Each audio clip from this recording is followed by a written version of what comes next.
It's time for What Drives Reno, presented by the National Automobile Museum in downtown Reno. Here's your host, Phil MacDougall. Wake up, get dressed, and buckle up as we get ready for What Drives Reno. Welcome, everybody. My name is Phil MacDougall, and you are on What Drives Reno. We're going to kick off the show today with some great guests. Our first one is Mike Larragueta. He is the president and CEO of the Reno Sparks Convention and Visitors Authority. Welcome, Mike. Phil, thank you. It's great to be here. Mike, I just got to tell people here, because it was so smooth getting the show started here today. So feel free to get it over with. I messed up on every way possible. Well, I hate to embarrass you. It's okay. But like I say, when you're on a 6-foot ladder, 6-foot basket, and you have a ladder, you might as well dunk it. So Phil, first of all, sent me to the wrong location to do this today. And then I called him, and he said, "Where are you?" And I said, "I'm at the front desk." And he said, "Well, I don't see you." And I said, "Well, I'm at the Automobile Museum." And he said, "No, we're supposed to be at Lotus Radio." So then he texted me an address and gave me the wrong address. So God, I'm on the roll. But the good news, I made it. You made it. And he's still smiling. Still smiling. Always. Mike, thank you for coming here. You have a really important job in the community, and I just want to educate the people on what you do. Give us a broad overview, because that's a big title, and I think a lot of people are just confused, or they just don't know what you do and what your team do and what your team does and how important it is. Yeah, I appreciate that. Thank you, Phil. So at the at Visit Reno Tahoe, or the acronym is Reno Sparks Convention and Visitors Authority, RSCVA, we are the tourism organization for all of Northern Nevada, represented by Washoe County. So we are primarily held with the responsibility of driving tourism to the region within Washoe County. We are completely funded by Washoe County room tax. That's the tax that consumers pay when they check into a hotel, motel, select service property, or Airbnb. And we have an extensive reach throughout the country with 7 remote offices that produce conventions and meetings for corporate and association and sports business. We have a great team in market that focuses on leisure. We have an outstanding marketing team that markets all over the country, but obviously we focus on our primary regional areas of Northern Southern California and the connected states. So basically everything. You're responsible for getting people here, and you do a great job. Your team does an amazing job. Well, thank you. But I did leave out we also manage 4 venues, which is very unique to any CVB or DMO in the country. That we have 4 venues that we oversee on behalf of 3 different entities. So we have the City of Reno that owns, but we manage the Reno Event Center and the National Bowling Stadium in downtown Reno. We have the Reno Sparks Convention Center, which is a 600,000 square foot convention facility located in South Reno, and then we have the Reno Livestock Event Center, which is predominantly used for equine, but is the busiest of our 4 facilities, which is located right on the line between Reno and Sparks. My God, that's amazing. When I first met you and I started getting familiar with the area and looking at all the different locations you guys are responsible for, it blew my mind, because there's something happening every single minute in town. And you're always working to try and promote us. Talk a little bit about your team and what you're doing to get people in and excite people from outside about what we have here. So we're 162 FTE strong, and again, our primary responsibility is to focus on sales and marketing. But we do manage our venues and our facilities, and we use those facilities for both hosting conventions and groups, but also for non-room generating business as well. So that could be local events, corporate events, birthday parties, whatever it may be, holiday celebrations. And having 4 distinct venues is very unique, but it's also an advantage from our perspective when you have the Taj Mahal of bowling at the National Bowling Stadium and the ability to open that up to the public, but also bring in the United States Bowling Congress, which we will have them again starting in February, running through July. And if you think about the impact that the United States Bowling Congress makes on a destination, we will bring over 50,000 bowlers here that will generate 120,000 room nights over a 6-month period. And most of those bowlers will stay in the downtown area, but they do spread out throughout the city, and it creates what we call compression, which is a beautiful thing in the hospitality industry, because it allows hotels to establish a baseline with existing business and the bowlers, and everybody gets to yield their rates up from there and make more money and be more profitable. Do you have any kind of ballpark of what that kind of money is just for the bowling that comes into town? Oh, my God, millions and millions of dollars in economic impact. And we're so fortunate that the bowlers average coming to Reno Tahoe about every 1.5 years. We're in discussion with them right now about an extension. So we host both the Women's Championships and the Open Championships. So we have the Open Championship here in 26, and then the women come back the following year, and then we're looking at getting a 3-year extension into 35, 36, and 38. Oh, that's amazing. We've had the pleasure, the museum had the pleasure of having a member appreciation event down there, and I've not been into the stadium before. It is absolutely beautiful. It is gorgeous. And the minute we had ours, people were emailing me saying, you got to do it again, because it's such a cool experience everything is top notch down there. Yeah, if you're a recreational bowler or a pro bowler or a very competitive bowler, this is truly their Super Bowl. It is their Superdome. It is their venue that is the best of the best in the country as it relates to bowling stadiums. And what a lot of people don't realize about the bowling stadium, and I feel like I'm going on a bowling stadium sale here, but there's other venues within the stadium that we utilize as well. And within the large ball that everybody always wonders, like, what's inside that ball? There is a 177-seat theater that we have just recently activated, and we'll start selling and promoting locally and regionally. And then we have the Stadium Club, which is a bar-type event area that we will also be leasing out, and it's absolutely beautiful up on the 5th floor. And then we have a pro shop, and then we have the Kingpin down below, which is got a lot very of great popular. things. People just got to get a tour of it and maybe have one of your team members Love to. give them a look, Anytime. because you have no idea what's in your back. No, the back corner there. Every time I look at something in that area, that venue, it just blows me away. And you just touched on the financial impact. I want to remind people, the viewers here, because when you bring in millions and millions of dollars like that, a lot of people really, that trickles down to everybody. That's the local gas stations. That's the restaurants. That's the hotels. It affects everybody in this area. So the more we can do to support you and your organization, the payback is tenfold, I'm sure. Yeah, it's a great point, Phil. So when you look at our roles and responsibility of driving tourism to the region, whether that is a convention or guests coming, what we call an FIT, a free independent traveler, just coming to the region for an event or coming to visit for the weekend, it really does impact the entire community, from frontline employees, from bartenders to restaurateurs to retail to the hotels, obviously. Well, everything you guys are doing is amazing. I got to give a couple of props, because Christine and the marketing team and just everyone I've worked with over there has done a great job and have been a big supporter and partner of the National Automobile Museum as well. I want to switch gears a little bit. So let's talk a little bit about how Reno and Tahoe is doing compared to everything that's happening in Vegas. Yeah, so our friends in Las Vegas are going through a little bit of a rough ride right now. They've had a couple tough months, but there are certain things that sell newspapers and make the front story of your local media or national media, and Las Vegas is getting a lot of that right now. Now, that being said, when you look at Las Vegas, and for someone that lived in that community for 13 years and what that community does in terms of hospitality, they are truly the leader in the world. I don't even say the nation, in the world. So the bar has been set so high over the years, and they perform at such a high level. When you see a little bit of a blip, it's front page news. And so, again, I happened to fly through Las Vegas on Sunday, and that airport was absolutely crazy. But when you run occupancies in the 90 percentiles for years and high rates and ABDRs and the spend is there, when they have a couple bad months, of course, that's front page news. So I think Vegas is going to be just fine in the long run, but they're going through a little bit of a tough ride right now. Well, everyone talks about Vegas, and I agree. When you see something that's bad news, people talk about it. It's the newspapers. They repeat it every 20 minutes on the news. But that's just a little blip. They have so much to offer. But Reno, we have so much to offer. I had no idea. The famous thing everyone used to tell me when I first got here, I say, well, where can I go to get, to some outdoor activities? Oh, it's about 20 minutes here. Where do I want to go to do some sports activities? Oh, it's about 20 minutes. Everything is 20 to 40 minutes away. You have so much to offer here. Do you think that rest of the world, I guess, or the country understands the value that we bring here in Northern Nevada? Well, I think when you look at, you have the two largest gaming town cities in the state of Nevada, Las Vegas and Reno. And yes, we both have gaming. Gaming is extremely important to the state of Nevada. A lot of people don't realize what the taxes that are paid from schools to, education, transportation, that the gaming tax goes to. So it's obviously vital, and it's the foundation of what makes our state really run. That being said, that is really the only similarity, in my opinion, of the two markets. When you look at Northern Nevada, we always talk about tremendous value and so much to do. And to your point, Phil, from the outdoor activities, hiking, biking, golfing, fishing, having the Truckee River run through the heart of downtown Reno. And it truly is, we are a 15 or 20 minute town. From the moment you land at our airport to get to your hotel of choice, to go up 45 minutes and be able to enjoy the Sierra Nevadas and Lake Tahoe, which is one of the most beautiful places in the world. We're extremely fortunate and lucky to have all of that right in our backyard.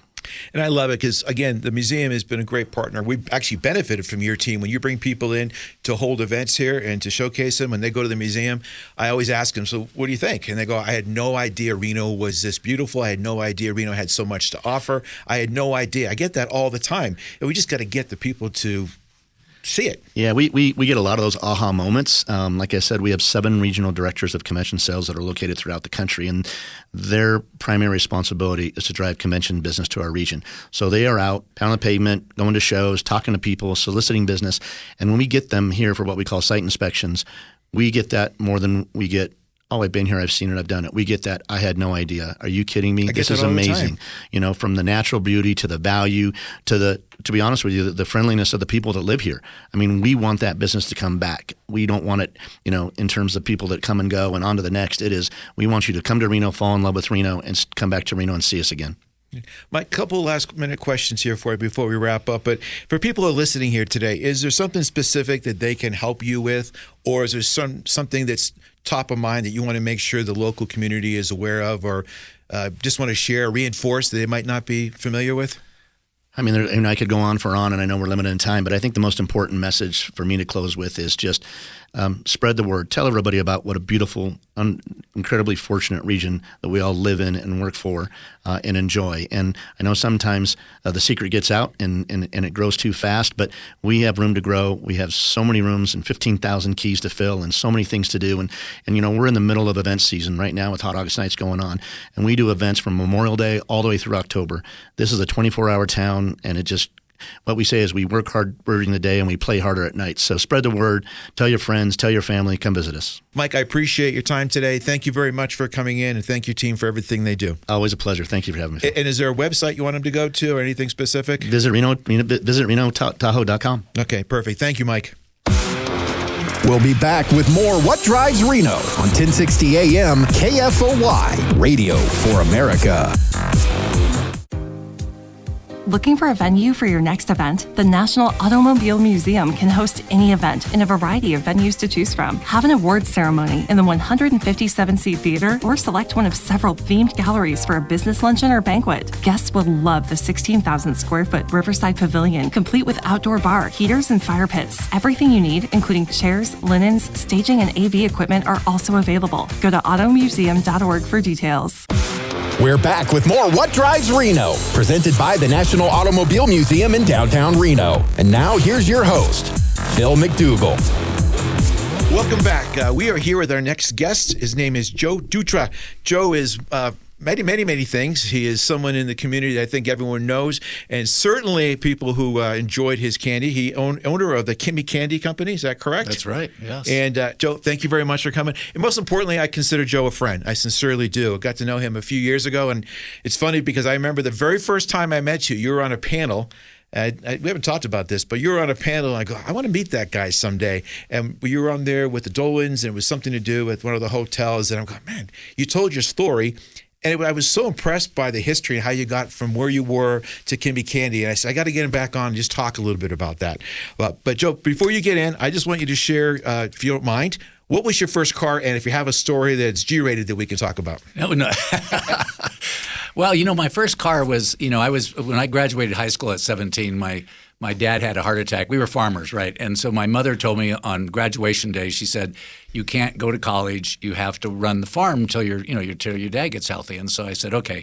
So I'm crying every morning at 4:30 and going out in the ranch. And then at the end of summer, my dad shows up and he says, hey, you can go to college. And I said, oh my God, that's great. And he says, but you need a car. And I said, well, wonderful. And he says, do you want silver or do you want black? And I said, oh, I like silver. And he says, there's a brand new 1970 Cutlass Supreme sitting in and with black interior sitting at the dealership. Just go and pick it up and bring it out. So he bought me that car, which I got to start college with, which is my favorite car. So there wasn't a joke to that? He really got you that car? Yeah, he bought a brand new car off the lot, and it was perfect. So I don't know about you, but our listeners, I don't know many people have a good car like that to tell for their first story. Mine was I think an MG, and I told the story before. I'm from Boston originally, and you could see the ground. It was completely rusted out. People back east know you get that salt on the road. So that I thought you were going to say you had the nice silver car or black car, and you come all the way up, and he goes, well, but remember, I grew up on a ranch, right? So we were driving old trucks and old pickups, and some of the pickups, the old timers would spit on the door, and they had rusted out the inside of the door panels because they were chewing tobacco and spitting on the side of the door. I didn't know that. That's a good recipe. That's how it happens. And when you just said a minute ago 4:30, were you exaggerating? Were you up at 4:30 in the morning? Oh yeah, when you were farming, we were up at 4:30 because you had to be people were starting at 5 o'clock in the morning. 5:30, 6, and we had ranches, quite a ways apart, so we'd have to tear out there and make sure all the tractors got started and the people showed up for work. So yeah. See, my father, he was a farmer as well, and he used to start the story like that. That's what kind of struck a nerve. He says, I would get up at 4 o'clock in the morning, and I'd go 10 miles to school in the snow, and I take in the buckets of water, and I didn't have electricity until I was 14. All of that was true, though, with my father. He up in Prince Edward Island, Canada, but everything he said was true. Isn't that hard to relate to nowadays? It is. But the best part is when I got a little older and I would go out and party a little bit, I'd be driving down the driveway. We had a gravel driveway. You could hear the crinkles on the tires. And I'd get home and it'd be like 4:30 in the morning, and I'd say, I could get a little bit of sleep because he doesn't usually come back and get me till about 6. And he'd be walking by, and I'd be pulling down my pants, and I see him, and I start pulling him up. He goes, "Hey, that's great. You're getting up early this morning to go to work." I can't imagine anybody not knowing about Kimmie Candy in the area, and if they don't know what they're missing. So can you tell us a little bit about Kimmie Candy, your business, and then I want you to go back in time and tell us how you got to that, because I love the story. So, Kimmie Candy, we're located on Edison Way, 405 Edison Way, and the factory's over there. We originally came to Reno, and we had a factory on Reactor, which is now part of the Hamilton Industries parking garage because they tore down the old factory. So we're right across from ACCT campus and next to William Pennington Technology, and we do free tours, and we have the capabilities of making about 3 or 4 million pounds of candy a day. We probably right now make about 10,000 pounds of candy a day.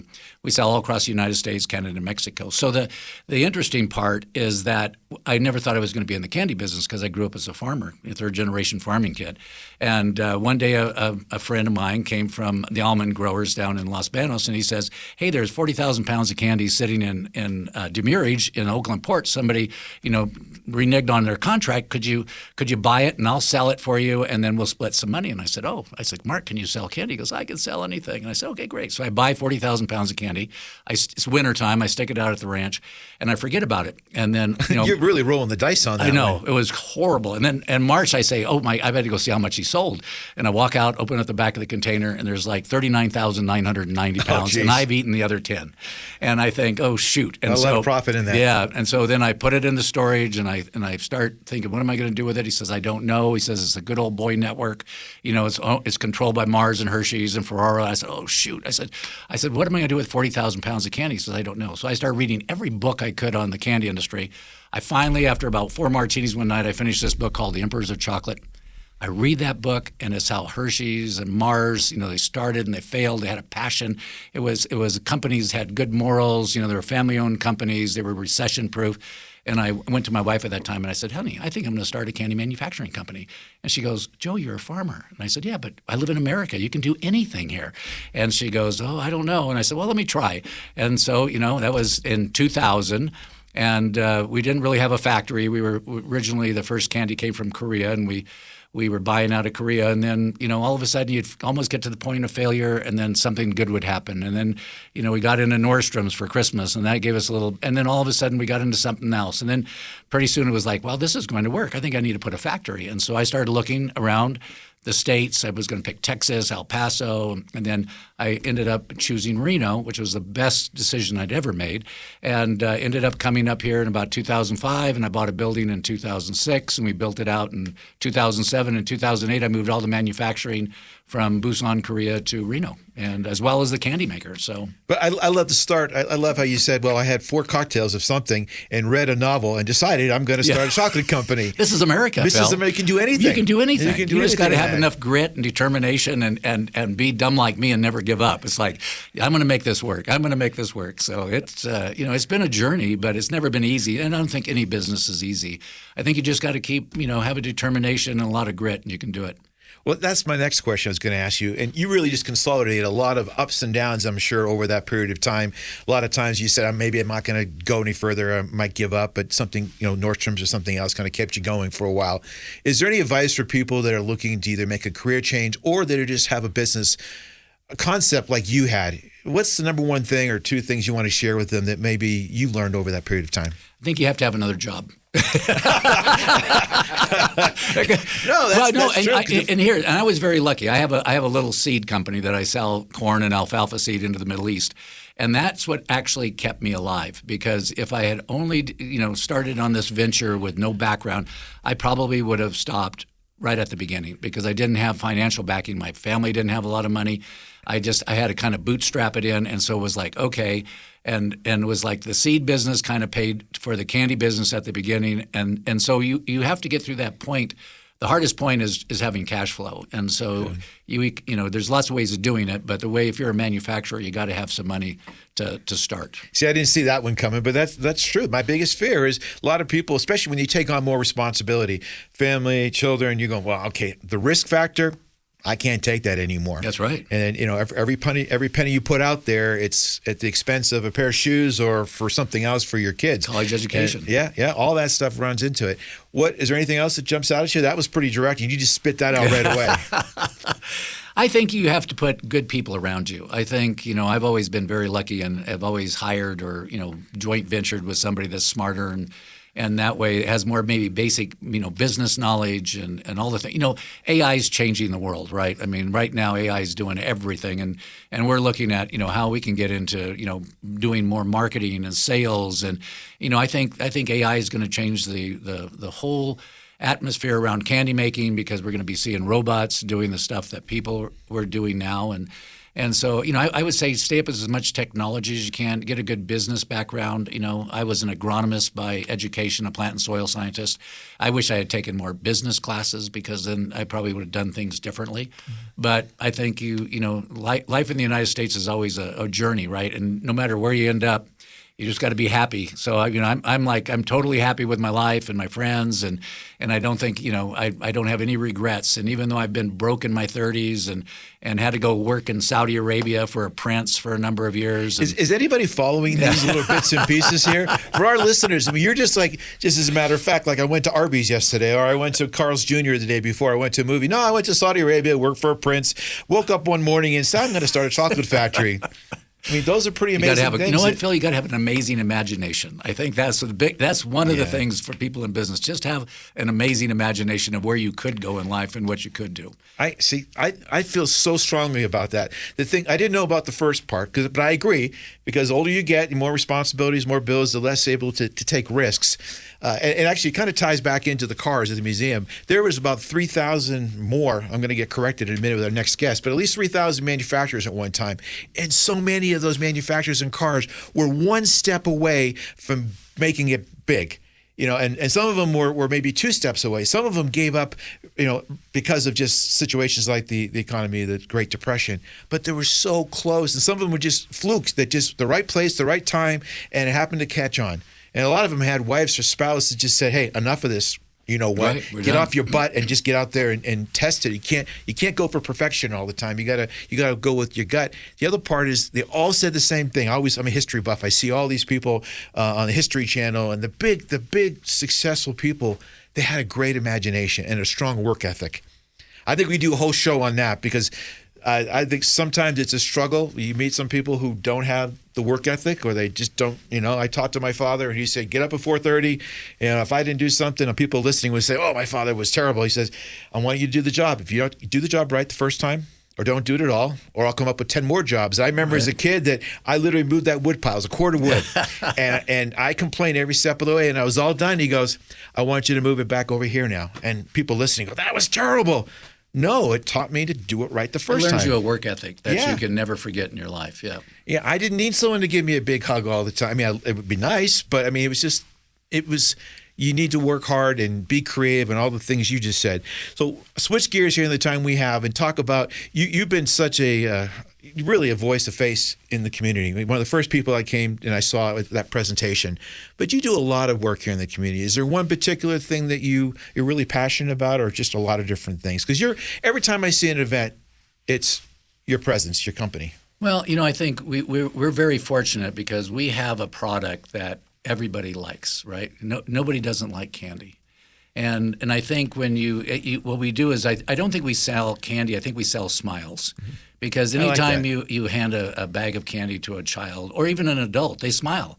and it's just instinctive. And I think that is what I've been involved with, a lot of charities and helping the rodeo and juvenile diabetes, which I thought was the most interesting one because I thought they would hate candy people. And they were the people I've donated the most candy to in Reno since I was here.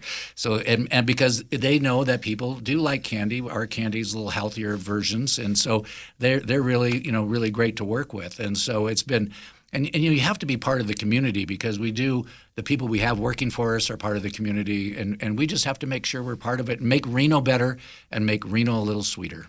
No, I like you see that. It's a smile and make it sweeter. All those tie-ins, and actually, I remember going to meet with people, not always, willing to see me. But if I just had a little candy next time and leave that there, that might open up some more doors. It's a better for me. calling card. It is. It is a much better one. What's next for you? I mean, the short time you've been here, we've gone all the way around the world from Princess and Saudi Arabia. What's your plan? You got any other big things you want to share? You can work on. Well, with the team? 2 years ago, bought Good Day chocolate, which is in all the Whole Foods and Sprouts and Raley's, and that's chocolate with benefits. And so, what we're seeing. See, you got some great one-liners. So here. what we're seeing is the future is going to be everybody would like a chocolate treat, but if you had a chocolate treat that helped you sleep, or it got calm, or gave you energy, or immunity, or helped your mind keep thoughts in it, all those kind of things is what we're developing now for the future. So we've got a whole new line of mushroom products going into Whole Foods, and so I think we're making basically we're doing protein candies. So we're trying to tweak that it's just not sugar and chocolate. It's going to be something that has a supplement in it that you'll eat. It'll taste great, but you're going to get a benefit from. No, that's great. And you just talked about a lot of organizations that you've supported over the years. You can't miss us because since I've been in the museum 5 years, you guys have done so much to support us in so many different areas. You have your product in our store. And for those who aren't familiar, we have our Halloween event, Trunk or Treat event at the museum every year.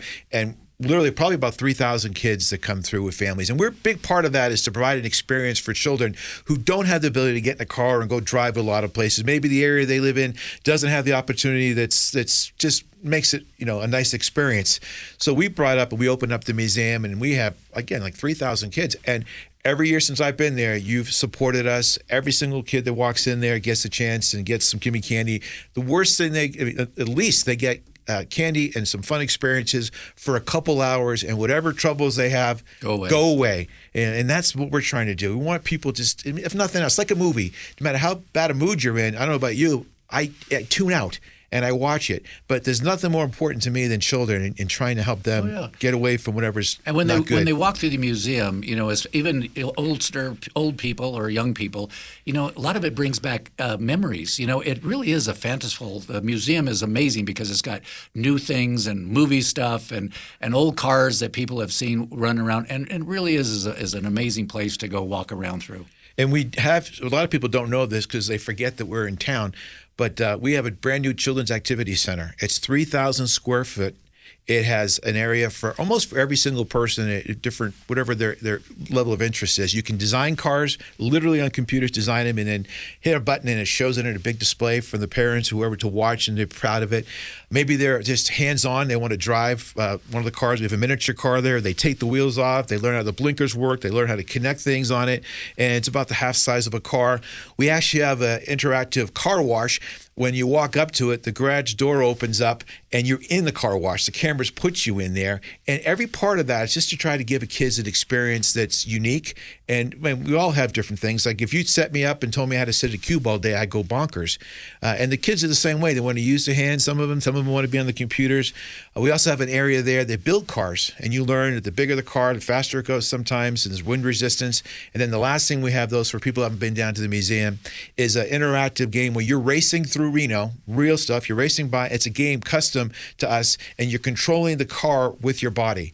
So it gives something for everybody. So for those people who are listening aren't that familiar with it, we are not a big warehouse full of 240 cars all packed together. We have so much more to offer, especially the last 4 years, all new things. Yep, it's a beautiful place. And you just said a lot of great stories, a lot of great history. Before we wrap up, anything else, Joe, you want to mention to the crowd here listening to us today?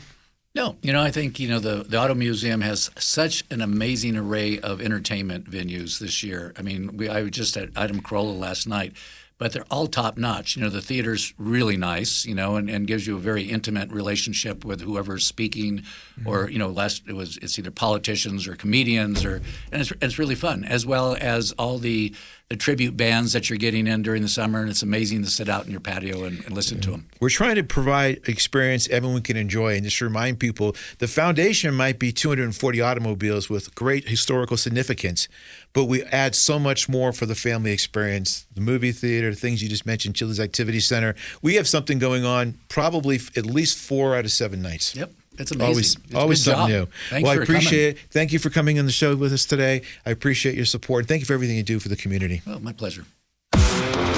We'll be back with more What Drives Reno on 1060 AM KFOY, Radio for America. Hello, wine friends and food friends. Total Grapeness Productions presents its first ever Tahoe Wine and Feast, a 4-day extravaganza set to transform South Lake Tahoe, Northern California, and the Nevada region, September 18th through the 21st at the Tahoe Blue Event Center in South Lake Tahoe. Are you ready to taste 300 plus wines, including great wines of Napa, Sonoma, Pacific Northwest, and Europe? Please visit TahoeWinefeast.com and get your tickets now. We're back with more What Drives Reno, presented by the National Automobile Museum in downtown Reno. And now here's your host, Phil MacDougall. Hi, everybody. Welcome back to What Drives Reno. We're excited to have our next guest here today. His name is Rod Smith. Rod has been with the museum for a number of years, and he does a lot of amazing things with us. Rod, welcome to the program. Thank you. Rod, actually, I want to remind... I kind of alluded to this before we went on air here. One of the very first meetings we had with Ron, who heads up our docent program. I've been at the museum almost 5 years now, and I remember coming there and going through, and I was like a deer in headlights, coming up with all these new ideas, getting a lot of looks and a lot of strange looks from people like, okay, slow down, guy. And I remember Rod sitting down, and do you remember what you said to me halfway through that meeting? Yeah, I said, just sort of stay away from us and we'll do our job. let me stay out of my business and let me handle the docent program. And I go, well, I can feel my danger of getting up, and I'm going, okay, well, let's just go from there and just kind of learn. But I have come to learn and appreciate so much more after working with Rod and the docents and everything else that they do. They're really an amazing group. So I asked Rod to come on board because he's been with us for a while. He's a really important program. But before we get into that, as customary on the show, Rod, can you please tell me what your first car is, and there's a story behind it. My first new car was a 65 GTO. And I got that when I got out of college. And what did I do but drove it to Fairbanks, Alaska, going to the Army. So what happened to the car? It fell apart after a couple of years in the bad weather in Fairbanks, Alaska. So that was your first new car, but was that your first car? No, my first car was a Jeep. A Jeep? Okay. That was a better story? No, Didn't last long? I sort of grew up on a ranch, and that's how I learned how to drive. Well, love it. Tell us a little bit about your background, because we're going to talk about the museum here shortly and all the things you've done and the programs you've built. But tell us a little bit about you and the people that are listening here today. They just want to know a little bit about your background and what you've done. Well, I'm a mechanical engineer by schooling, and I spent 34 years in the oil business, moving around every few years, and wanted to finally settle down and be able to do my own thing and not have to worry about moving. So we came to Reno in 2021, and I'm sorry, 1921. Wow, you do look good for your age. And we've been here ever since, and I can do what I want. So that's been the fun part. Do we, listeners, you kind of notice a little trend here? Do what I want, move here. I like this. But this guy, he has made such a difference at the museum. You've done a lot of great things already. How long have you been at the museum now as a volunteer in some capacity? 24 years. Wow. Okay, I didn't even know it was that long. No wonder you didn't like this whippersnapper coming in here with changing things up a little bit. Talk about the docent program, Rob, because there's a lot of amazing things here. When you hear that word, a lot of people interpret it as something different. Well, the first thing we have is people don't understand the word docent. And we in the museum use the word docent as a way to tell people that there's more to the museum than reading signs. Reading signs allows you to understand what you're looking at, but it does not put things in perspective.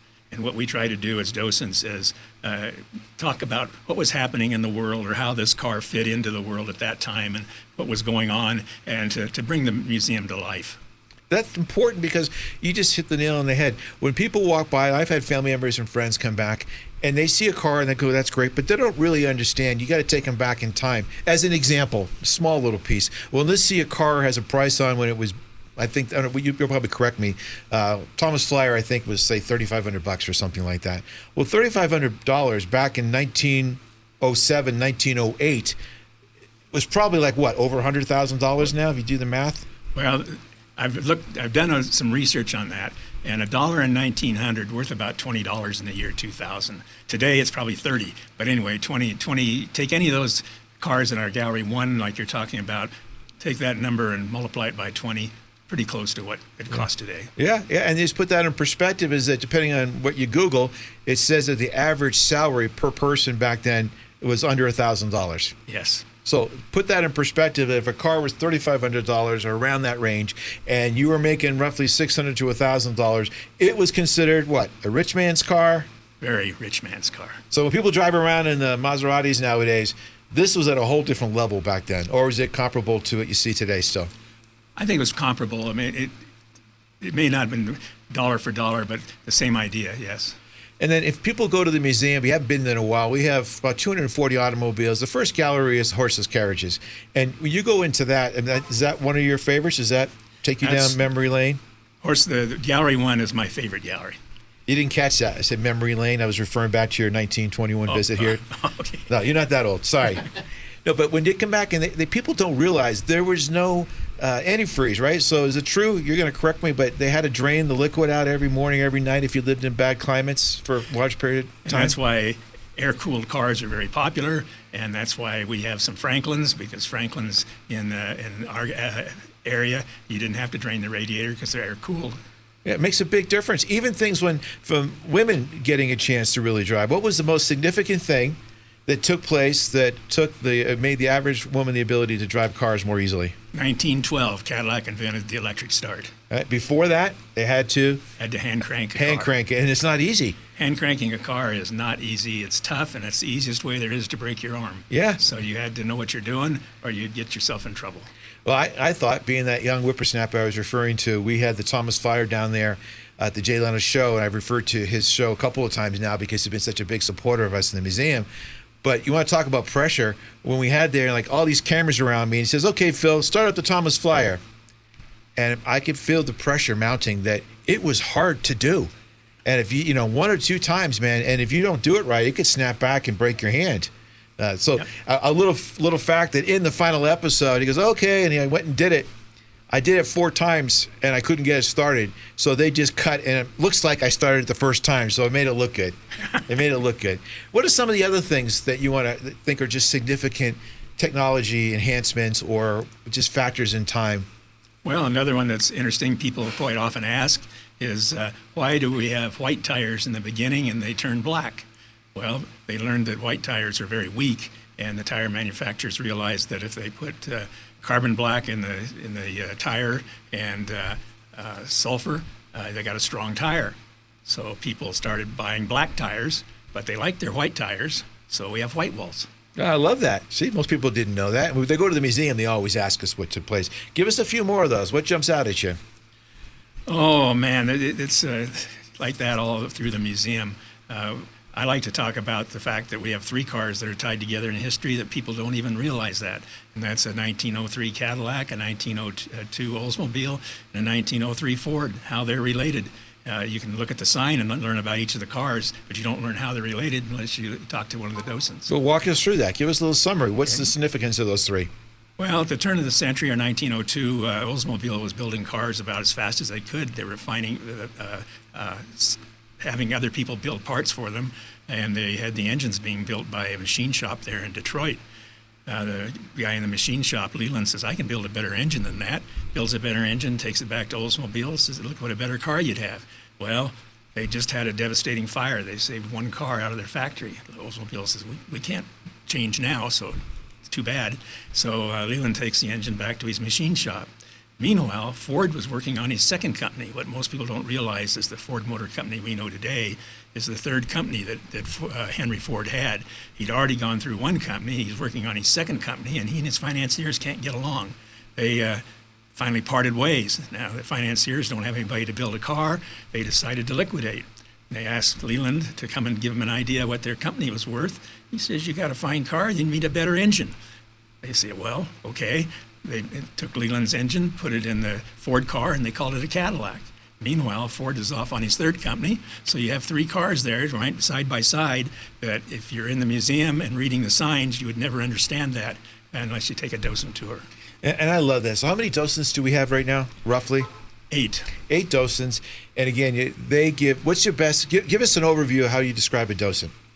A docent is a person that has a understanding of the world around them during those periods of time in the museum and can bring to life more than what's said in a blurb in front of them and on a postcard. And I love it because the docent tours that I've kind of piggybacked around, everyone's a little bit unique. They all stick to the same overview, but you have your passionate card. You have ones that you're more tied to, right? And they all have the same thing. But every single time, there's something really interesting that I just think it's so sad. It's forgotten. If you don't tell the stories, you're not going to pick it up on a placard on the ground. You're not going to pick it up by Wikipedia. You have to have someone like your group tell those stories. And that's a big part about the museum. The part about keeping history. We're about preserving the automobile history and educating the world on the significant contributions it made. Most people just look at it and go, oh, well, that was a car, or that was that. You know, they don't understand, especially in our lifetime, how things have changed so much. Would you agree? I agree, and that's what we like to talk about. One other thing we can mention that people don't understand is if you go in Gallery 1, you won't find a windshield wiper. Windshield wiper was developed by a woman in 1903, but not put on a car until about 1915. Why? Don't know. But it was developed but never used. Wow. Any other cars that come to mind? Do you have a favorite? People ask me that all the time, and I say, I don't have a favorite. I have one that I'm just a little fond of right now because I really got a chance to spend a little time looking at it recently. And then I get a little time looking at something else, and I go, oh, I didn't realize that. Anything that jumps out to you? Well, I like the old cars better than the mid cars, and I think the big Oldsmobiles would be my favorite car. Is there a particular specific car that you like to just highlight a little bit about that has maybe some of that historical significance that when people come into the museum, like, you know, we have the Thomas Flyer I've talked about before. I've talked about the Gerari. I've talked about Elvis's car a little bit. I can't remember if I shared a couple episodes ago about what we found in the Elvis's trunk, but there's a lot of cool things. Anything that jumps out at you that you think that would be interesting for someone to walk in the museum and go, where is that particular car? I want to hear about it more. Well, the Stearns is an interesting car. From the standpoint that car was used to model the love scene on the movie Titanic. Now, the car itself was not there, but it was used to make the model for that scene. And so that's sort of an interesting car to find when you go through the museum. Well, I can tell you now this has been told over a few versions, and it's been probably amplified. Maybe some of this is true. But when I first got here, that particular car, when we had events, especially proms, we would have to have a chaperone in that area because some of these people these young ones were not even born yet, probably born 20 years after the movie was made. But for some reason, they wanted to find that car and somehow try and replicate that very steamy scene there. And we tell them, okay, no. But we had to put some chaperones there for some proms. And I go, okay, well, that's interesting. It's funny. It says a cult following. When people want to get more involved in a docent program, Rob, what do you suggest they do? Come see me in the museum and take a tour and see if this is what they really want to do. We'd love to have more docents. And we have docents. Typically, they're here every day or most days at 1:30 for free tours. 1:30 free tours. Try to do it every day, but because we need more, we don't always catch every day.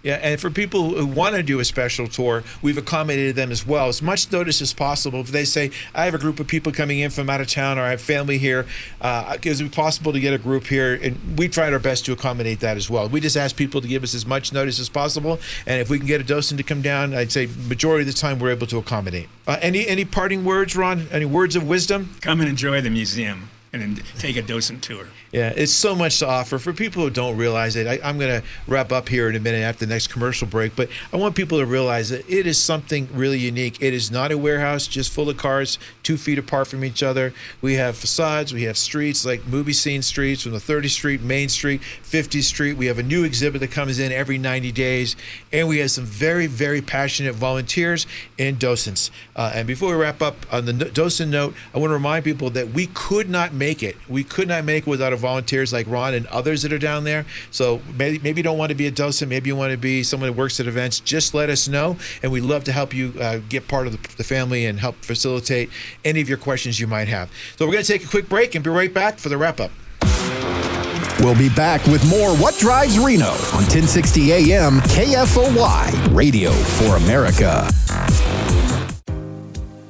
Looking for a venue for your next event? The National Automobile Museum can host any event in a variety of venues to choose from. Have an awards ceremony in the 157-seat theater or select one of several themed galleries for a business luncheon or banquet. Guests will love the 16,000-square-foot Riverside Pavilion, complete with outdoor bar, heaters, and fire pits. Everything you need, including chairs, linens, staging, and AV equipment, are also available. Go to automuseum.org for details. We're back with more What Drives Reno, presented by the National Automobile Museum in downtown Reno. And now here's your host, Phil McDougall. Welcome back to What Drives Reno. Great guests here today. I really want to thank both Joe Dutra, Mike Larragueta, and Ron Smith here. Great guests, great history, great experience. I love having them on the show. Wealth of information. We got to get Joe back specifically because you could do a whole hour on his history, and I can't wait to get into that in more detail. So the last few minutes here, I want to sit here and Terry, bring you into the show because we're going to do some fun things here. I got a little trivia question. Everyone knows that TV show called Who Wants to Be a Millionaire? Right? You know that one? So our version of it is Who Wants a Pair of Tickets to the Eagles concert we're going to have here, the tribute concert. So it's our Blue Light special version of Who Wants to Be a Millionaire. Before we do that, though, I want to remind everybody that we have a promo word today, a special word. It is word of the day, word of the show is called ECTO, E-C-T-O. ECTO is... What do you think? That's the name of the Ghostbusters car. Right. ECTO 1 or ECTO 1. Yeah. So the word is ECTO, and we have a Ghostbusters car here that we do a lot of fun things with. We have the birthday parties. We do just a lot of cool things. ECTO, we have the Lightning McQueen. We have Tomater, and I mentioned a few times 240 cars. We even have the motorcycles from Ghost Riders. We have Men in Black, all the original equipment from Men in Black, and those fancy alien contraptions you can sit next to and take some pictures. But for the next the first five people that send me an email to info@automuseum.org, info@automuseum.org. Now, some people send emails that didn't go through because they put .com. So it's info@automuseum.org, and they put in the subject line ECTO. You know what they're going to win? What? They're going to win a ride in the Ghostbusters car.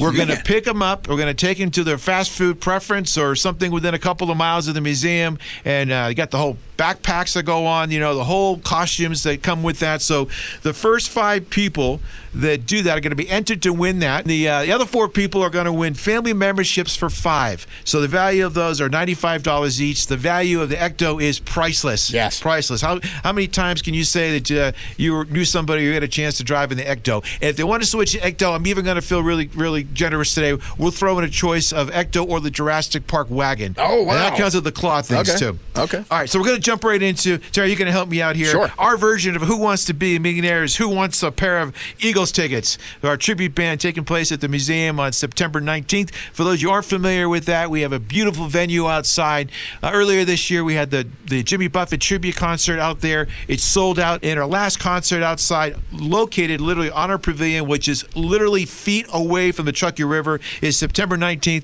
And I estimate that we will be sold out to that event within 2 weeks already. Wow. So we're there. We're almost there. All right, so I'm going to just test your knowledge. Okay. I'm going to ask you about 10 questions. So if you get at least 6 questions right, okay, the pressure's on you. It is. At least 6, not 10. That's pretty fair. If you get 6 right, I am going to pay for their food, for their fast food restaurant. Oh, wow. I'm going to go down there, and it doesn't matter how many people they are. I'm going to take them through and make it a fun day. You ready for the first question? Which car company was the first to mass produce automobiles? And I'm going to make it easier for you. I'm going to give you multiple choice. Okay. All right? Okay. So is it A, Ford, B, Chrysler, C, General Motors, or D, Mercedes-Benz? Mass produce. Oh man, this is one of the car questions I don't know. I'm going to guess only because of the significance of them. Ford. You're right. Ford. Okay. Bing, ding, ding. Their first one. Which car brand has the slogan, the ultimate driving machine? BMW. I didn't even. I knew that's that good one. branding on that. I knew that even one. Guess. So great. BMW is right. There's your first 2. In which city did the first automobile race take place? I'm guessing on this one. Do you want me to give you 4 choices? Sure. Okay. Detroit, New York, Okay. London, or Paris? Paris. Now, did you just guess, or is it I because guess you guessed? That was a good guess. I guess because I know there's a lot of like races around the world that either start or end in Paris. All right, next one. What is the fastest production car in the world as of 2025? It's got to be a McLaren, I'm guessing. No, I'm going to give you a choice. Okay. Bugatti or the Tesla Roadster? We're going to give you a 50-50 chance. Ooh, I'm going with Bugatti. You're first wrong. Now, see, I would have thought the same Yeah. thing. Same thing. So it is the Tesla Roadster as of 2025. All right, you're still doing good. You got 3 out of 4. Next one. Which company made the first hybrid car? Toyota. Okay. Most people would have thought something different, Toyota but you're Prius, right? Yeah. Toyota. Next one. Which car is known as the Godfather's car? Oh, okay. This I'm going to need a multiple choice on this one. Okay, you got 4. All you need is 2 more to win the prize. Okay. Is the Cadillac, is it Lincoln Continental, Rolls Royce, or the Chevrolet Impala? Cadillac. No. No. It was the Lincoln Continental. Ah, that was my All right, that was your second one. All right. All right, next one. What was the first car model to exceed 200 miles an hour? First car model I'm going to Mustang. Well, I'm going to give you the choices. Okay, thank you. Because I want people to win. You're running out of choices Sure. All right, the first one is a Ferrari. The second was a McLaren F1. Third choice, the Dodge Viper. And the other one was the Bugatti. McLaren. Okay, see, it helped. It Yeah, helped. it did. Whoever gets that prize is going to throw me some fries there. Helping out. All right, next one. What is that? 1. You got how many questions right? 1, 2, 3, 4, 5. Next one, you guarantee a winner here. Pressure's on. Which car company introduced the first ever V8 engine? Ford, Chevrolet, Chrysler, or Cadillac? I'm going to go with Chevy. No. Oh. Cadillac. Cadillac. Okay. All right, you're getting down to it. You're going to hit the last question? Yep. I'm going to get it right here. All right. In what year was the first Okay, this might be a little tough for you. We'll figure it out. In what year was the first electric car ever introduced? This is a lot earlier than people think. Yes. I know that. So I'm going to give you 3 choices. I'm going to eliminate 2 of them. So I'll give you 3 choices. 1920, 1879, or 1900. This is for all the marbles, I think.